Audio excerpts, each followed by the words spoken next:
December 7, 1941, Washington, D.C. was still quiet. It was a Sunday. Most federal offices were closed. Senior officials were not yet at their desks. The machinery of the American state was, for the moment, idle. At that exact hour, the United States possessed the largest industrial economy in the world.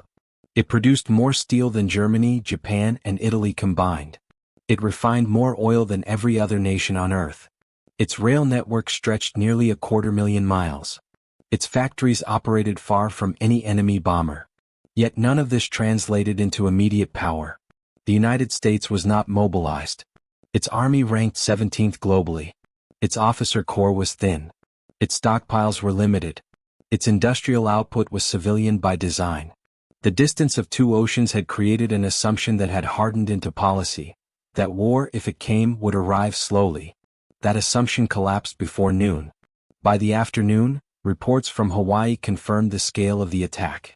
Battleships burned in shallow water. Aircraft lay destroyed on runways. The Pacific Fleet had not been annihilated, but it had been exposed. The immediate danger was military. The deeper danger was structural. The United States could fight, but it could not fight quickly. On December 8, Congress declared war. Germany would declare war in response 3 days later. The United States was now committed to a global conflict spanning 2 oceans, thousands of miles, and multiple industrial systems. The first constraint appeared immediately: time. Germany was already deep inside the Soviet Union. Japan was advancing across Southeast Asia. Britain was stretched thin, surviving on shipping that crossed submarine-infested waters. The United States could not reverse these trends by force in 1942. Its strength existed in factories, not divisions. So the earliest decisions were not tactical. They were economic. In January 1942, the Roosevelt administration began issuing production targets that dwarfed anything attempted in American history. These were not projections. They were obligations. Aircraft production would more than triple. Shipbuilding would expand beyond existing yards. Automobile manufacturing would cease entirely. This was a rational decision. The United States understood its comparative advantage. It could not match Germany or Japan in early battlefield experience, but it could overwhelm them with material. That logic carried a quiet assumption, that production superiority would arrive before strategic defeat. The problem was that production did not move at the speed of declarations. Factories had to be converted. Tooling had to be redesigned. Skilled labor had to be trained or reassigned. Supply chains had to be reorganized to prioritize steel, aluminum, rubber, and fuel. Each adjustment took weeks. Some took months. Meanwhile, American shipping was already under attack. In early 1942, German U-boats began operating along the U.S. East Coast. Tankers burned within sight of shore. Merchant ships sank faster than replacements could be launched. Harbor defenses were incomplete. Convoy systems were slow to organize. The United States was losing ships in waters it had assumed were safe. This did not stop production. It delayed delivery. The response was not immediate escalation, but administrative consolidation. The War Production Board centralized control over materials. The Office of Price Administration imposed rationing. Labor disputes were suppressed in the name of continuity. These measures increased output but reduced flexibility. Once a factory was assigned to bomber production, it could not pivot easily. Once aluminum was allocated to aircraft, civilian uses disappeared. Consumer goods vanished from shelves. The American economy was being hardened into a single function. This transformation was possible because the United States was insulated from physical destruction. No enemy aircraft bombed Pittsburgh or Detroit. Rail lines ran uninterrupted. Power grids remained intact. This insulation produced a second illusion: safety without urgency. In Europe, Germany faced bombing that forced dispersal of factories. Output continued but efficiency declined. Fuel shortages limited pilot training. Skilled workers were drafted or killed. In the Soviet Union, entire industrial regions were dismantled and moved east.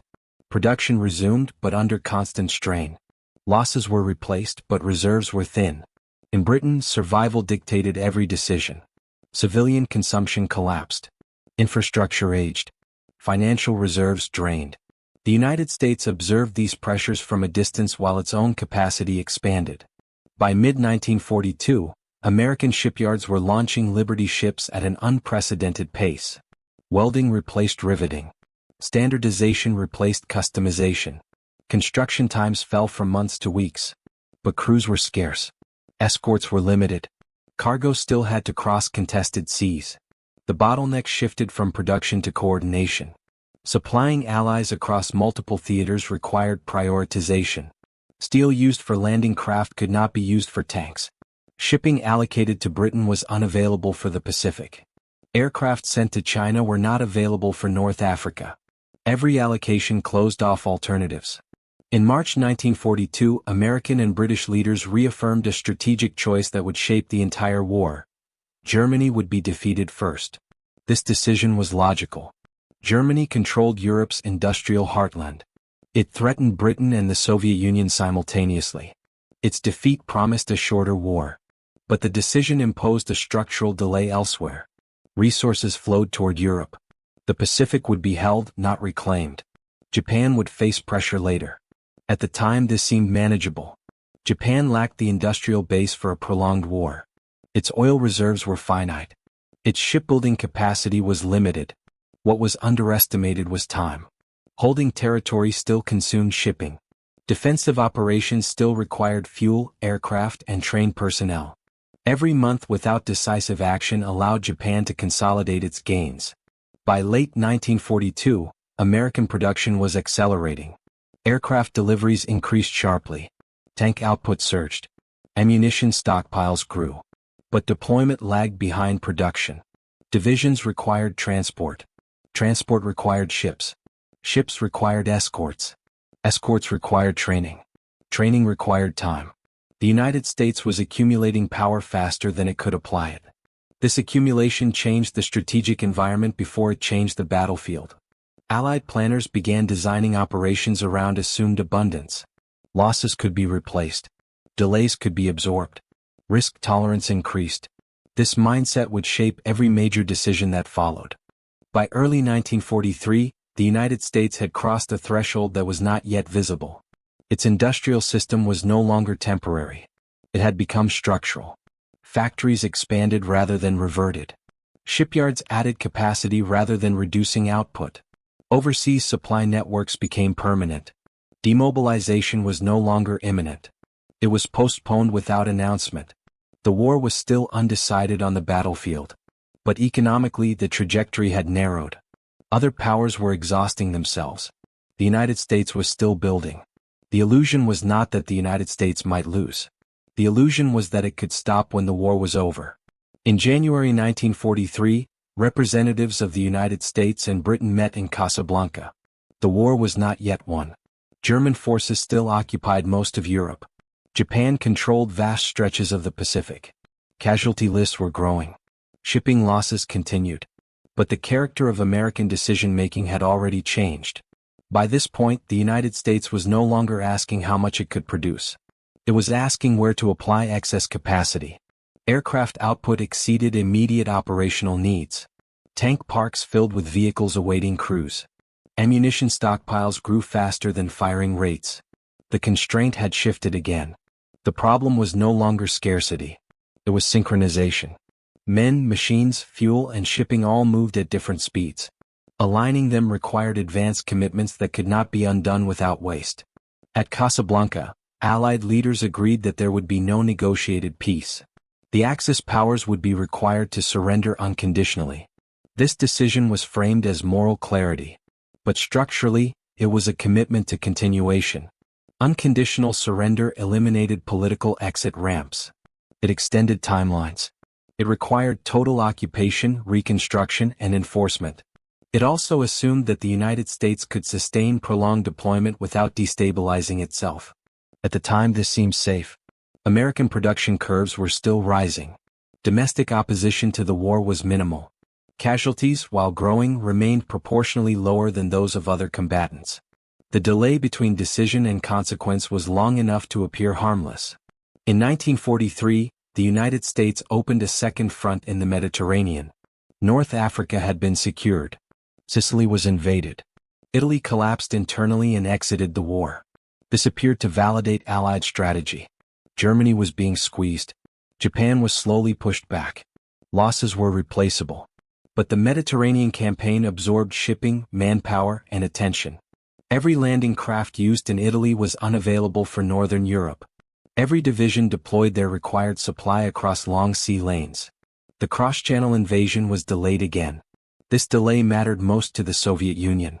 By mid-1943, Soviet forces had turned the tide at Stalingrad and Kursk. But their losses were staggering. Entire age cohorts were being consumed. Industrial recovery lagged behind military demand. The Soviet Union could advance westward, but at enormous cost. American planners understood this. They also understood that delay increased Soviet leverage in post-war Europe. But delay also reduced risk. The United States could afford time. Its cities were intact. Its workforce was expanding. Its factories operated without interruption. This asymmetry shaped risk tolerance. By late 1943, American industrial output exceeded that of all other major powers combined. Oil production alone dwarfed Axis access. Synthetic fuel plants in Germany struggled to compensate for bombing. Japan faced chronic shortages that reduced pilot training hours to a fraction of pre-war levels. These constraints were cumulative and irreversible. Japan could not regain lost oil fields. Germany could not rebuild dispersed factories efficiently. Britain could not replenish financial reserves. The Soviet Union could not replace lost population. The United States lost none of these. In early 1944, preparations for the Normandy invasion accelerated. The scale of the operation reflected assumptions that only one power could afford. Over 5,000 ships were assembled. Hundreds of thousands of vehicles were stockpiled. Artificial harbors were constructed. Fuel pipelines were planned beneath the sea. These preparations consumed resources months before the invasion began. Steel, concrete, shipping, and labor were locked into a single operation. Failure would have been catastrophic. But the very fact that such failure could be contemplated reflected American depth. Losses could be absorbed. Reserves existed beyond the immediate plan. When the invasion launched in June 1944, it succeeded not because it was flawless, but because it was supported by an industrial system that assumed friction. Every destroyed tank had a replacement. Every sunk landing craft had another under construction. Every casualty could be replaced by a trained unit already in transit. This was not true for Germany. By this stage, German industry was operating under continuous bombing. Fuel shortages restricted movement. Rail lines were damaged faster than they could be repaired. Experienced units were irreplaceable. Germany still fought effectively. But its strategic options were narrowing. In the Pacific, a similar process unfolded under different constraints. American advances relied on amphibious operations that required overwhelming naval and logistical superiority. Each island seized required construction of airfields, ports, and supply depots. These were not temporary installations. They were built to last. Every base extended American reach. Every extension required permanent maintenance. By late 1944, American forces operated from a network of installations stretching across the Pacific. These bases required fuel, personnel, and protection even after the front moved forward. The infrastructure of global presence was being assembled incrementally. Japan, meanwhile, faced terminal constraints. Its shipping losses exceeded construction. Oil imports collapsed. Aircraft production continued, but pilot quality declined. Training hours were cut to preserve fuel. The decision to employ kamikaze tactics reflected this imbalance. Aircraft and pilots were no longer expected to return. This was not fanaticism alone. It was an adaptation to scarcity. In contrast, American training programs expanded. New pilots accumulated flight hours. Fuel was abundant. Aircraft losses were planned for and replaced. The divergence was structural, not ideological. By early 1945, the outcome of the war was no longer in doubt. But the shape of peace was already constrained. American forces occupied large portions of Europe and the Pacific. Supply networks connected continents. Command structures spanned oceans. Demobilization plans existed on paper. But the physical reality of deployment complicated them. Millions of personnel were overseas. Tens of thousands of vehicles were in foreign ports. Bases required staffing. Allies depended on American logistics to function. At the same time, Europe's industrial core lay in ruins. Railways were destroyed. Power generation was disrupted. Housing shortages were severe. Asian economies faced similar devastation. The United States emerged with its productive capacity expanded, its infrastructure intact, and its military deployed globally. This was not a planned empire. It was an accumulated position. The point of no return had passed without ceremony. It passed when factories expanded instead of contracting. When bases were built without timelines for closure. When unconditional surrender removed negotiated exits. When global logistics became routine. None of these decisions felt irreversible at the time. They only became irreversible when alternatives disappeared. By August 1945, the war ended abruptly. Japan surrendered after atomic bombings and Soviet entry into the war. Germany had surrendered months earlier. The fighting stopped. The structure did not. The United States now faced a final decision that would define the post-war world. Whether to withdraw quickly into isolation, or to manage the consequences of the system it had built. That decision would be shaped not by ideals, but by constraints already in place. On August 15, 1945, the war ended. In Washington, church bells rang. Factories paused. Newspapers printed headlines large enough to fill entire pages. The United States had won the largest war in human history. But victory arrived faster than transition. Millions of American soldiers were still overseas. Tens of thousands of aircraft, ships, and vehicles remained deployed across Europe and the Pacific. Supply chains stretched from Midwestern factories to distant ports that no longer faced enemy fire, but still required fuel, maintenance, and manpower.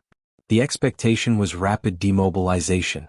That expectation encountered reality. In Europe, there was no functioning economic system to return responsibility to.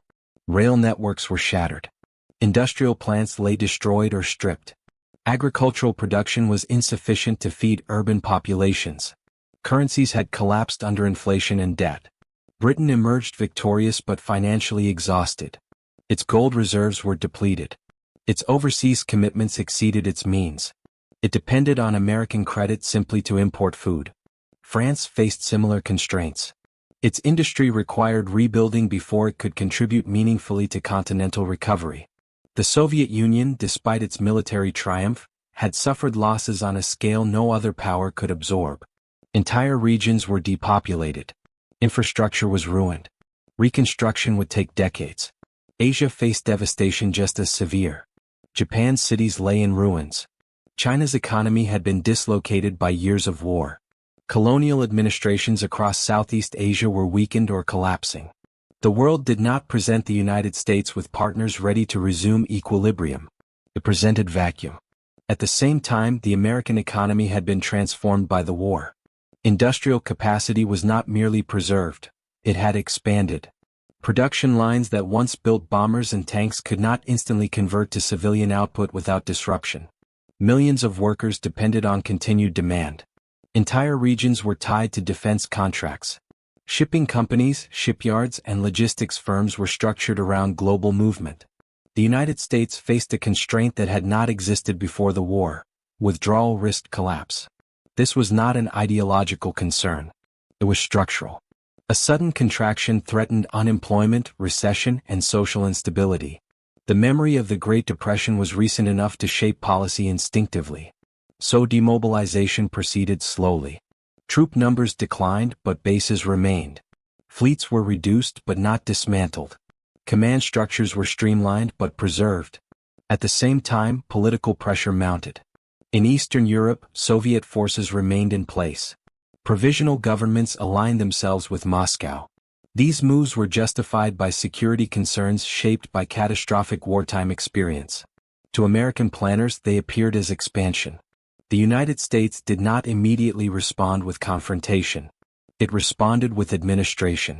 In 1945 and 1946, American officials focused on stabilizing systems rather than countering ideologies. Food shipments were prioritized. Transportation networks were repaired. Financial mechanisms were re-established. But these efforts required coordination, oversight, and leverage. The Marshall Plan, announced in 1947, was framed as recovery. It was also an admission. Europe could not rebuild without external capital. The United States was the only source capable of providing it at scale. The transfer of resources stabilized currencies, restarted production, and restored trade. But it also bound recipients into a system structured around American finance, shipping, and industrial output. This was not imposed through force.